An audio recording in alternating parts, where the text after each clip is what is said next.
لعلکم تفلحون۔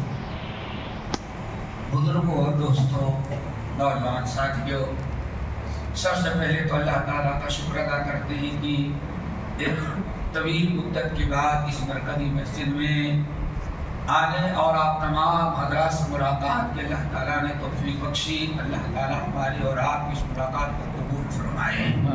اور بس دل کی بات تو یہ ہے کہ سرسی یا اس کے قریب سے اگر گزر بھی جائے تو یا واپس جانے کے بعد ہر شخص تک پہنچتا ہے سرسی نہیں رکے، سرسی نہیں گئے، یعنی ایک عجیب سا ماحول بنا ہوا ہے۔ اگر 200 کلومیٹر دور سے بھی ادھر جائے کہتے تب تو سرسی گئے ہوں گے، بھائی سرسی نہیں جاتے، یعنی لوگوں کے ادھر سے گزرنے کا مطلب ہے کہ سرسی حاضری ضرور ہوگی۔ یہ اس مسجد اور سرسی کی جماعت کا اللہ تعالیٰ نے مقام مرتبہ دیا ہے۔ اور الحمدللہ دوستو، کوئی تفصیلی گفتگو نہیں ہے، کہیں اور پروگرام ہے، گزرتی ہوئی یہاں صرف اللہ فی اللہ ملاقات اور جماعتی احباب سے کی زیارت اور اس مسجد میں نماز ہو اور ملاقات ہو جائے، اور کوئی دوسرا مقصد نہیں ہے خطاب کرنے کا۔ لیکن بطور اب ملاقات کے نبی علیہ السلام ارشاد فرماتے ہیں ما جلس قوم مجلسا لم یذکر اللہ فیہ، جب بھی کوئی مسلمان کہیں بیٹھیں اور اللہ کا ذکر نہ ہو، اللہ تعالیٰ کی باتیں نہ ہوں، تو ایسی مجلس قیامت کے دن سب کے لیے وبال جان بنے گی۔ اللہ تعالیٰ سے دعا کرو کہ ہماری ساری مجلسوں کو ہم سب کے لیے بروز قیامت رحمت بنائے، باعث ندامت اور وبال نہ بنائے۔ اسی لیے میں نے سورہ آل عمران کی آخری آیت تلاوت کی ہے، یا ایھا الذین آمنوا اصبروا وصابروا ورابطوا واتقوا اللہ لعلکم تفلحون۔ کامیابی کے لیے 4 امر اللہ نے بتایا ہے، اصبروا، صابروا، رابطوا اور واتقوا اللہ۔ اور یہ چاروں چیزیں جو ہے بطور امر کی ہیں، آرڈر ہے اللہ کا۔ اور ان 4 باتوں کے بعد فرمایا اللہ نے ان 4 باتوں کو حکم اس لیے دیے ہیں تاکہ تم کامیاب ہو جاؤ۔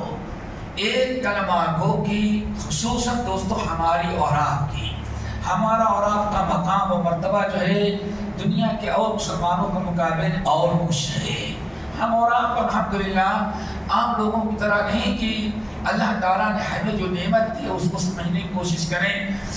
طبرانی وغیرہ کی روایت بسند صحیح منقول ہے، ایک دن حضرت ابو ہریرہ رضی اللہ تعالیٰ عنہ کا نام سنا ہوگا، جو علماء صحابہ میں سے تھے، سب سے زیادہ حدیث یاد کرنے روایت کرنے والے ہیں، اور 24 گھنٹے 3 سال اللہ کے نبی علیہ السلام کے ساتھ رہے، زندگی آپ کی خدمت میں گزاری، کہیں بھی نہیں جاتے رہے، کبھی 2 روپیہ کمانے کے لیے نہیں گئے باہر۔ ہم جائیں گے تو کہیں ایسا نہ ہو کہ کوئی حدیث بیان کر دے میں سن نہ سکوں۔ کبھی 3 دن تک کھانا نہیں کھاتے تھے بیچارے، بے ہوش ہو کر کے گر جاتے، لوگ سمجھتے ہیں کہ اس کو مرگی کی بیماری ہے، حالانکہ مرگی کی بیماری نہیں تھی، مجھے بھوک لگی ہوئی تھی، اور میں اس درس نہیں جاتا تھا کہیں محنت مزدوری کرنے کے، چلا جاؤں تو کوئی اللہ رسول کی حدیث سن نہ سکوں، محروم رہ جاؤں۔ ایک دن نبی علیہ السلام نے ان کی اس پریشانی کو دیکھا اور بلایا، فرمایا کہ ابو ہریرہ کچھ مانگو، کیا چاہیے؟ اللہ رسول کچھ نہیں چاہیے۔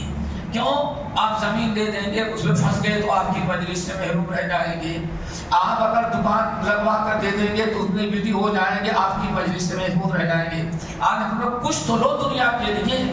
آخر میں کہنے لگے یا رسول اللہ، اگر آپ سے ہم مانگ رہا ہے ایک چیز مانگتے ہیں، کیا؟ ان تعلمنی مما علمک اللہ، جب جبرائیل امین کے ذریعے اللہ آپ کو کچھ سکھائے تو فوراً مجھے بلا کر کے سکھا دیا کرے۔ بھئی یہ تمنا ہے، دعا کرو یہی شوق و جذبہ ہمارے اندر پیدا ہو جائے۔ کتنی بڑی بات یا رسول اللہ، بس ایک ہی خواہش ہے کہ جو کچھ آپ کو اللہ سکھاتا جائے بذریعہ وحی، بذریعہ جبرائیل جو آپ کو تعلیم دیتا جائے، آپ ہمیں اس کو ٹرانسفر کر دیں، ہمیں بتا دیں، بس اس کے علاوہ کچھ نہیں چاہیے۔ اللہ سے نے بڑی دعائیں دی اور آخر میں بہت کچھ اللہ نے نوازا۔ تو ایک دن نبی علیہ السلام کی وفات کے بعد یہ مغرب کے قریب تقریباً مغرب کی نماز ہو چکی تھی، مدینہ طیبہ کے مارکیٹ کا جو چوراہا تھا جہاں سارے لوگ اکٹھا ہوتے تھے، مین مارکیٹ، وہاں کھڑے ہو گئے اور کھڑے ہونے کے بعد فرمایا یا معاشر التجار انتم ہاؤنا ومیراث رسول صلی اللہ علیہ وسلم تقسم، اللہ کے بندو اپنے کاروبار میں تم دکانداری میں تجارت میں پھنسے ہو، اب اللہ کے رسول کی میراث تقسیم ہو رہی ہے، کاش کہ تم لوگ جا کر کے کچھ میراث رسول کا حصہ لے لیتے۔ اب لازمی چیزیں میراث رسول کا نام سن کر کے ہر تاجر، ہر بزنس کرنے والا، ہر دکاندار، ہر باہر سے آ کر خرید فروخت کرنے والا سوچتا ہے چلو برکت کے لیے چلے جائیں، اللہ کے رسول کی کچھ میراث مل جائے، کہیں برتن مل گیا، کوئی لوٹا مل گیا جائے گا، کہیں کچھ کپڑا مل گیا، کچھ تو میراث تقسیم ہو رہی ہے، تو ہم مومن ہیں تو ہمارا بھی حق ہے، میراث ہمیں مل جائے گی۔ وہ بیچارے سب کے سب مارکیٹ سے لوگ ٹوٹ پڑے نبی علیہ السلام کی میراث لینے کے لیے۔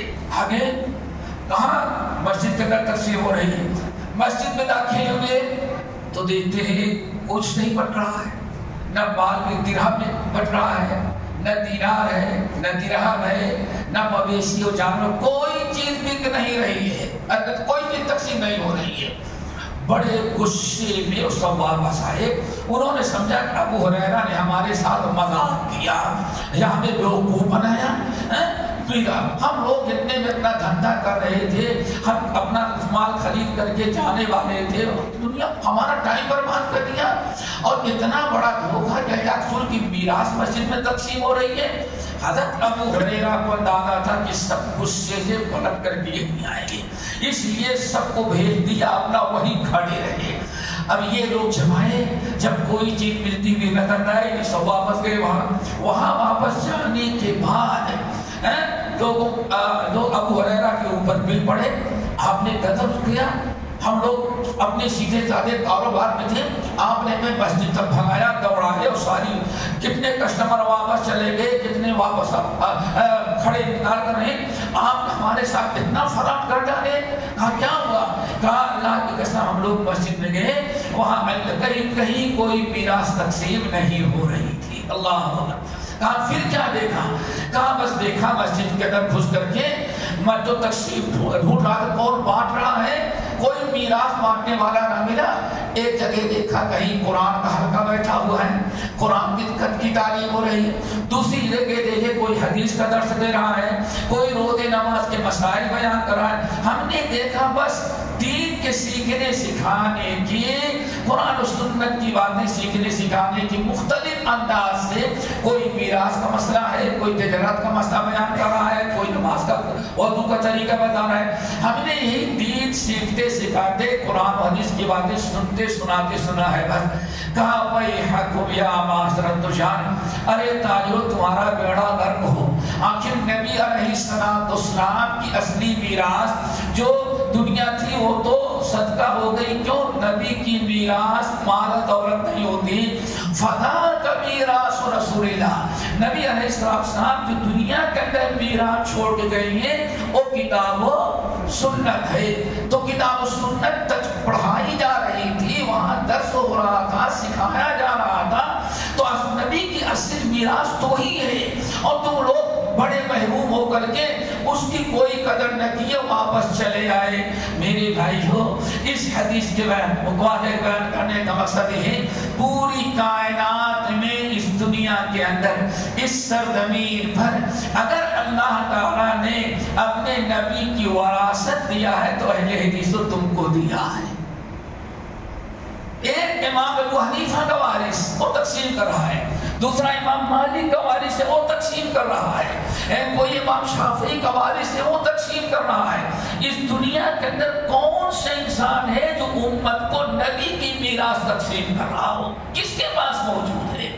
وہ تو میں سمجھتا ہوں کوئی انکار نہیں کر سکتا، اس سے اہل حدیث اسٹیٹ، اہل حدیث عالم، اہل حدیث مسجد پائیں گے۔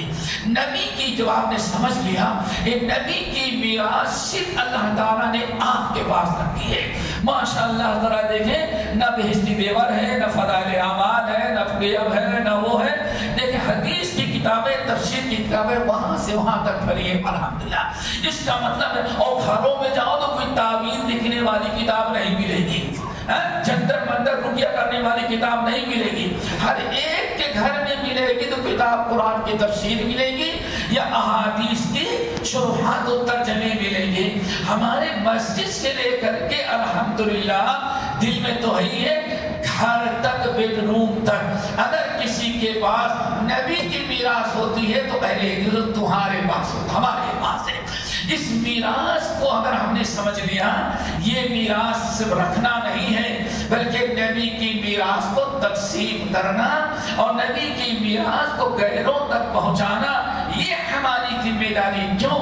جس دن نبی علیہ السلام نے حجۃ الوداع کے موقع پر اعلان کیا اونٹنی پر سوار، اے لوگوں دنیا کے آئے ہوئے لوگوں سن لو، اب شاید کہ آئندہ ہماری تمہاری ملاقات نہ ہو، لعلی لا القاکم بعد عام ھذا، بہت ہی ممکن ہے کہ آئندہ اب ہماری تمہاری ملاقات نہ ہو، اللہ کی طرف سے بلاوا آ جائے، میں چلا جاؤں، لیکن میں تم لوگوں کو اپنی دو میراث دے کے جا رہا ہوں، ایک ہے کتاب اللہ اور دوسرے سنت رسول اللہ. اس سے آپ انکار نہیں کر سکتے.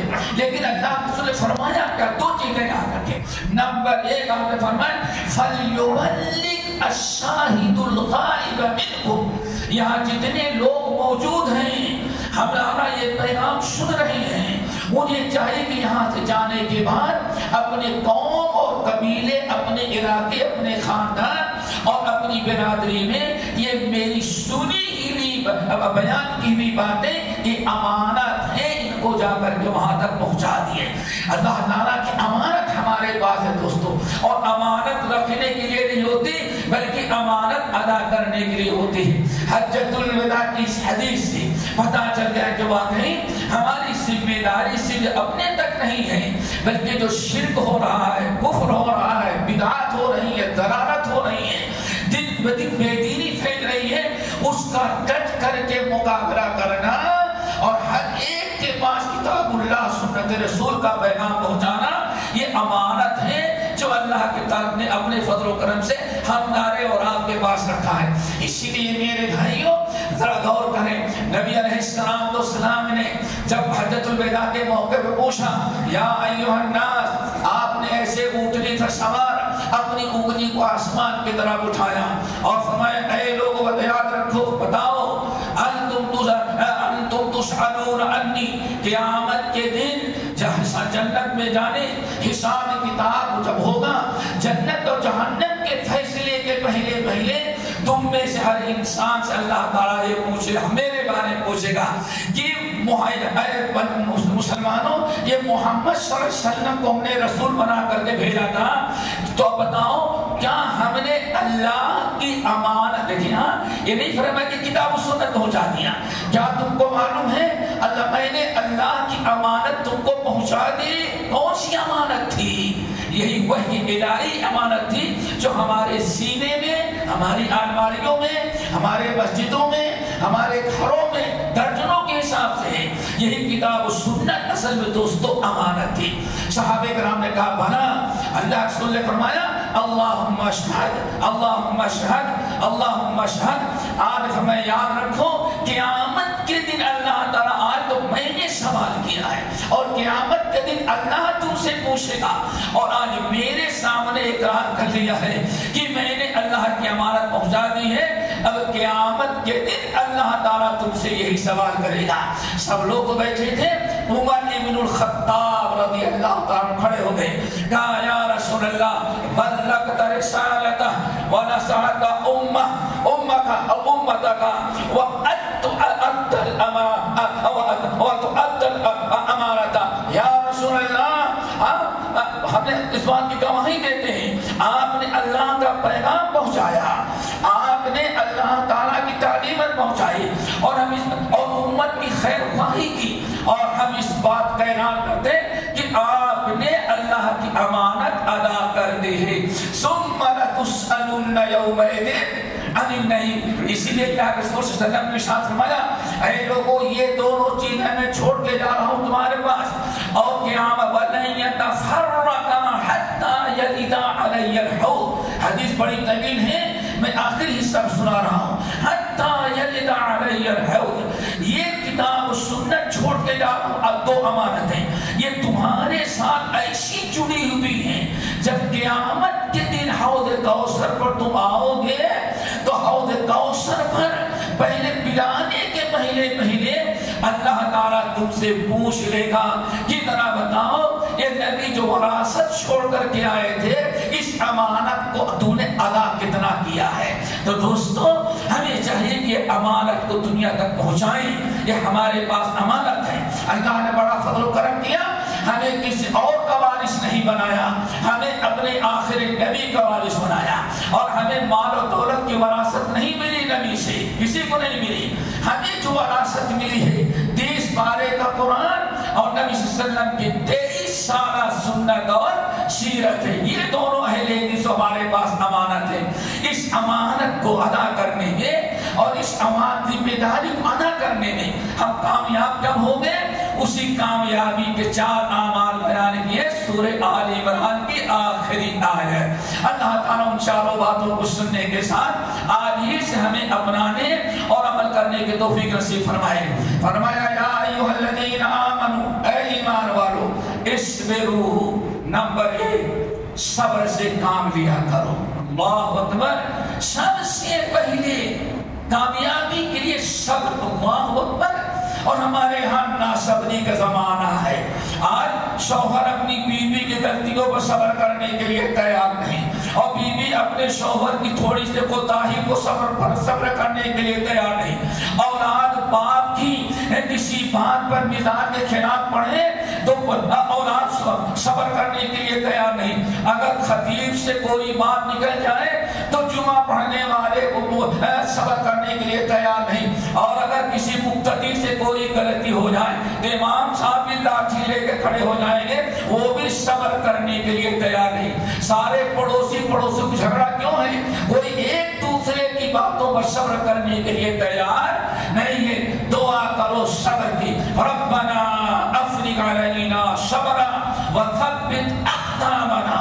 میرے بھائیو صبر کی ضرورت ہے، اس لیے نبی علیہ السلام نے ارشاد فرمایا، اے لوگوں، ایمان کے بعد ایک مومن کو سب سے بڑی نعمت بے مثال بے نظیر، اگر بے مثال اور بے نظیر اللہ نے کوئی نعمت دیتا ہے لیکن تو صبر کی توفیق ہے۔ اس لیے اللہ تعالیٰ نے صبر کی توفیق مانگے۔ اللہ تعالیٰ ہم سب کو صابرین میں والصابرین والصابرات، جن کے لیے اللہ تعالیٰ نے اعد اللہ لہم مغفرۃ واجرا عظیمہ، جن کے سارے گناہوں کی مغفرت اور اجر عظیم دینے کا وعدہ کیا ہے، ان میں ایک گروہ کون ہے؟ والصابرین والصابرات، صبر کرنے والے مرد اور صبر کرنے والی عورتیں۔ دوستو اگر ہم چاہتے ہیں کہ اللہ ہماری مدد کرے اس امانت داری کے ادا کرنے میں، اللہ کا پیغام پہنچانے میں، کفر مٹانے، شرک مٹانے، بدعات اور گمراہی کو مٹانے میں، اللہ ہمیں اپنی امانت ادا کرنے کی توفیق نصیب فرمائے، تو ہم اللہ تعالیٰ کی مدد کے محتاج ہیں۔ اور اللہ نے فرمایا یا ایھا الذین آمنوا استعینوا بالصبر والصلاۃ، بالصبر والصلاۃ۔ جب صبر ہی نہیں کریں گے تو پہلے ہی اللہ کی مدد کا دروازہ ہم نے بند کر دیا۔ یا ایھا الذین آمنوا استعینوا بالصبر والصلاۃ، ایمان والو تم اپنے ہر کام میں اللہ تعالیٰ کی مدد حاصل کرو، لیکن مدد کب کرے گا؟ سب سے پہلے صبر، ان اللہ مع الصابرین، ہر قدم پر اللہ تعالیٰ صبر کرنے والوں کا ساتھ دیتا ہے۔ دوستو پہلی چیز ہے صبر کرنا۔ ہمیں اپنے دوستوں سے، اپنے گھر، بیوی بچے، اہل بیان سے لے کر کے شیخ اور مزدور تک، اور امام اور مقتدی تک، دو بھائی ہم نماز پڑھنے کے لیے کھڑے ہوتے ہیں، فرشتے نہیں ہیں، ہم انسان ہیں۔ ہو سکتا ہے کسی سے کچھ تکلیف پہنچ رہی ہو، فوراً تیور بدل کر کے اس سے انتقام لینے، بحث کرنے کے بجائے صبر کرو، ان اللہ مع الصابرین، صبر کریں گے تو اللہ تعالیٰ مدد کرے گا۔ نمبر 2 دوستو، وصابروا، صابروں کو مختلف معنی بیان کیے گئے ہیں، ان میں ایک معنی ہے وصابروا، خود صبر کرو اور دوسروں کو بھی صبر کی تلقین کر کرتے رہو. آج بہت ضرورت ہے. ہم آئے ہیں مثال کے طور پر, ہمارے کوئی بھائی ہیں, ان کو شکایت مسجد کے کسی ذمہ دار سے ہے. اب یہ آئیں گے ہم سے کہیں ارے بھائی ذرا ان کو سمجھا دیں, وہ بہت زیادہ زیادتی کرتے ہیں یا بات کرتے ہیں تو مزاج خراب ہو جاتا ہے, ٹیڑھی باتیں, بہت ساری چیزیں شکایت ہیں. تو ہمارا کام کیا ہے؟ ارے بھائی تم ہم ہوتے تو کب کہتا اس کو کیا خیال ہے, صبر کرنے کی تلقین نہیں کریں گے. ارے تم نے اتنے دن تک صبر کی, اگر میں ہوتا تب تک مسجد چھوڑ دیا ہوتا. یہ نہیں کہنے کے لیے کہا صبر سے کام لو. اور کامیابی ان الانسان لفی خسر الا الذین آمنوا وعملوا الصالحات وتواصوا بالصبر وتواصوا بالحق وتواصوا بالصبر. اللہ نے فرمایا صبر کرنا کافی نہیں ہے, جتنا صبر کر رہے ہیں وہ استعداد دوسروں کو بھی صبر کرنے کی تلقین کریں. میرے بھائی یہ فرید آج ہم نے چھوڑ دیا ہے. ہم سے ایک آدمی کو شکایت ہو جائے, ایک مدرسہ ہو, مسجد ہو, کوئی عالم ہو, کوئی شیخ ہو, کوئی مسجد کا ذمہ دار ہو, کسی مدرسے کا ذمہ دار ہو, اگر اس سے کسی کو تکلیف پہنچ گئی تو اس کو صبر کرنے, حالات سے سمجھوتا کرنے, خاموش رہنے کی دعوت کب دیتے ہیں؟ سمجھائیں گے کب؟ بلکہ جس کو کہتے ہیں زخم پر نمک ڈال دینا, یا کہ چلتے چراغ پر اور تیل ڈال دینا. یعنی وہ تو بگڑا ہے اور اس کی حوصلہ افزائی کرتے ہیں, یہیں سے معاملہ بگڑتا ہے. ایک مدرسے سے 3 مدرسے, ایک مسجد سے 10 مسجدیں ہو جاتی ہیں, ایک عالم سے 3 عالم ہو جاتی ہیں. یہ سب اس وقت ہوتا ہے جب ہمیں دوسرے کو صبر کی تلقین نہیں کرتے. اللہ اکبر, کتنی پیاری بات تھی. نبی علیہ السلام آج کامیابی, وہ انسان ایسے راستہ پکڑ گزر رہے, بڑا ظلم ہو رہا تھا. دین ہے, ماں کو بھی مارا جا رہا ہے, باپ کو بھی مارا جا رہا ہے, بیٹے کو بھی مارا جا رہا ہے. نبی علیہ السلام پر اتنی طاقت نہیں تھی کہ زبان کھولے ان کا مقابلہ کریں, لیکن جب کہیں یا رسول اللہ کچھ مدد کرائیں, کچھ مسئلہ حل کریں, ہم لوگ ان کے کافروں کے ظلم سے بہت تنگ آ گئے ہیں. اللہ تعالی نے کیا فرمایا؟ اصبروا یا آل یاسر فإن موعدکم الجنہ. اے یاسر, ان کی ماں سمیہ, ان کے بیٹے بیٹے عمار بیٹا ہے, یاسر باپ ہے, سمیہ ماں ہے. آپ نے فرمایا اصبروا, یہ اگر ظالم لوگ تم کو سب تکلیف دے رہے ہیں تو تھوڑا صبر کرو. اور تمہیں معلوم ہے اصبروا یا آل یاسر فإن موعدکم الجنہ. آل یاسر ذرا صبر سے کام لو, ظالموں کے ظلم پر صبر کرو, اور یہ صبر سرائے گا نہیں جا رہا ہے. فإن موعدکم الجنہ, تم تینوں کے صبر کی برکت تینوں کا ٹھکانہ اللہ نے جنت میں تیار کر دیا ہے. اسی لیے میرے بھائی سنن ترمذی کی روایت, اگر آپ صبر کی تلقین کریں, صبر کریں, فساد پھیلانے کے بجائے, بگاڑ پھیلانے کے بجائے, توڑ پھوڑ کے بجائے آپ صبر کریں, تو اس کا ٹھکانہ کیا ہے؟ موعدکم الجنہ. اور جنت بھی کیسی؟ عام جنت نہیں, یہی یاسر رضی اللہ تعالیٰ عنہ عمار. آپ نے موقع میں ارشاد فرمایا, لوگوں دنیا کا ہر مسلمان جنت کے لیے بے قرار ہے, وَثَلَاثَةٌ تُشْتَاقُ إِلَيْهِمْ الْجَنَّةُ. لیکن اللہ نے میرے امتیوں میں 3 آدمی ایسا رکھا ہے کہ جنت ان کے لیے بے قرار ہے. بہت اکبر, یہ صبر کا مقام و مرتبہ میرے بھائیو. یا ایھا الذین آمنوا اصبروا وصابروا. آگے فرمایا اے اماں لوگوں, یہ 3 آدمی میری امت میں ہیں, سارے ہمارے صحابی جنت کے لیے بے قرار. ہائی کیا کریں کہ جلدی جنت میں پہنچ جائیں. اور یہ تینوں مٹی کے پتلے جو یہاں موجود ہیں, ایک بلال ہے, دوسرا عمار ہے, تیسرا سلمان ہے, یہ ایسے ہمارے امت کے نوجوان ہیں کہ جنت بے قرار ہے. تو تینوں کب مریں گے کہ مرنے کے بعد مجھے آباد کرے. اللہ اکبر, یہ صبر کا مقام و مرتبہ کہ جنت مجھ کے لیے بے قرار ہو, اور ہم اتنا بڑا ثواب چھوڑ دیتے ہیں صرف اپنی حوث کو بجھانے کے لیے. دعا کرو اللہ دونوں چیزیں پیدا کر دے. یا ایھا الذین آمنوا اصبروا وشاورو. نمبر 3 ورابطو جڑے رہو. تھوڑی تھوڑی باتوں میں علیحدگی اختیار کرنا، ایک دوسرے سے بات چیت بند کر لینا، ایک دوسرے کنارہ کشی اختیار کر کے 2 انچ کی دیوار الگ کھڑی کر لینا. اس کی بجائے اللہ نے فرمایا ورابطو، اس میں کامیابی نہیں ہے. تمہاری قوت، تمہاری طاقت ٹوٹ جائے گی. تم غیر باطل کے مقابلے میں جو تمہیں محنت کرنی ہے، اللہ کی امانت پہنچانے میں جو تمہاری صلاحیت صرف ہونی چاہیے، اب وہ آپس میں ایک دوسرے کو نیچا دکھانے اور اپنے آپ کو حق پر ثابت کرنے میں تمہاری ساری صلاحیتیں ضائع ہوگی.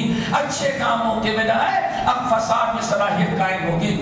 اسی لیے اللہ نے فرمایا ورابطو، آپس میں جڑے رہو، ربط سے رہو، ملے رہو، ایک دوسرے کے ایذا پر صبر کرو، باتوں کو سنو، نظر انداز کر جاؤ، کچھ غلطیوں کو دو اصلاح کرو، اصلاح نہیں کرتا دعا کرو، سمجھاؤ، لیکن علیحدگی کی کوشش نہ کرو.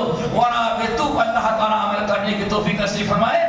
فرد قائم رب ملت سے ہے تنہا کچھ نہیں، اور موج ہے دریا میں او بیرون دریا کچھ نہیں. آخری چیز میرے بھائیو واتقوا اللہ، اللہ تعالیٰ سے ڈرتے رہو.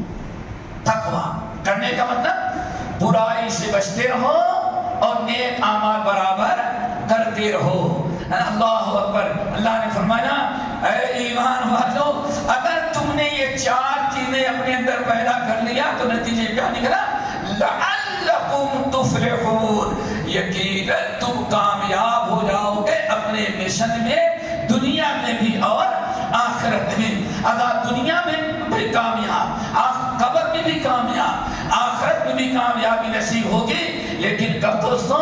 جب یہ 4 چیزوں عمل کر لیں. یا ایھا الذین آمنوا اصبروا وصابروا ورابطوا واتقوا اللہ لعلکم تفلحون. کامیابی، اور قرآن میں جہاں لعلکم آتا ہے ترجیح کے لیے نہیں بلکہ یقین کامل کے لیے، اللہ تعالیٰ تمہیں ضرور کامیاب کرے گا. میرے بھائی ہو سکتا ہے 2-4 منٹ زیادہ ہو گئے ہوں گے، لیکن پھر بھی میں آخر میں اپیل کروں گا، ہم اور آپ بڑی ذمہ داری اللہ نے دے کر کے بھیجی ہے. ہر آدمی ہمارا کتاب و سنت پر چلنے والا، اللہ تعالیٰ کی امانت اس کے پاس رکھی ہے. اس امانت کو پہنچانا ہے، اور اس امانت کے پہنچانے میں جو چیزیں ہمیں نقصان پہنچاتی ہیں اس کا چھوڑنا بھی ہمارے ضروری ہے، اس سے بچنا بھی ضروری ہے. کیوں؟ ایک فریضے کو ادا کرنے کے لیے جو چیزیں رکاوٹ بنتی ہیں ان کو بھی چھوڑنا ہے، اور جو چیزیں متعاون ہوتی ہیں، سبب بنتی ہیں کامیابی کا، ان کا اپنانا بھی ضروری ہے. اللہ تعالیٰ ہم سب کو عمل کی توفیق نصیب فرمائے.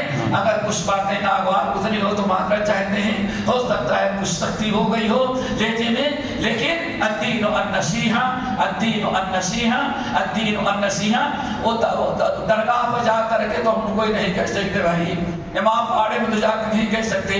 کیوں؟ ان کے پاس تو کچھ ان کو کہیں سیدھے ہو جاؤ، لیکن جو سیدھے ان کو کہیں گے دوسروں کو سیدھا کرو. کیوں؟ سیدھا ہونا بھی ہے اور سیدھا کرنا بھی ہے. جب ان دونوں فریضے ادا کریں گے اس کے بعد ہماری ذمہ داری ادا ہوگی. اللہ تعالی ہم تمام اہل دین بھائیوں کو اپنی اپنی ذمہ داری ادا کرنے کا احساس پیدا کر دے اور توفیق دے، اور ایسے بار بار ہم سب کو مل بیٹھنے کی توفیق دے. اقول قولی ھذا واستغفر اللہ من کل ذنب واتوب الیہ. جزاک اللہ، بارک اللہ. نہیں شیخ کوئی بات نہیں.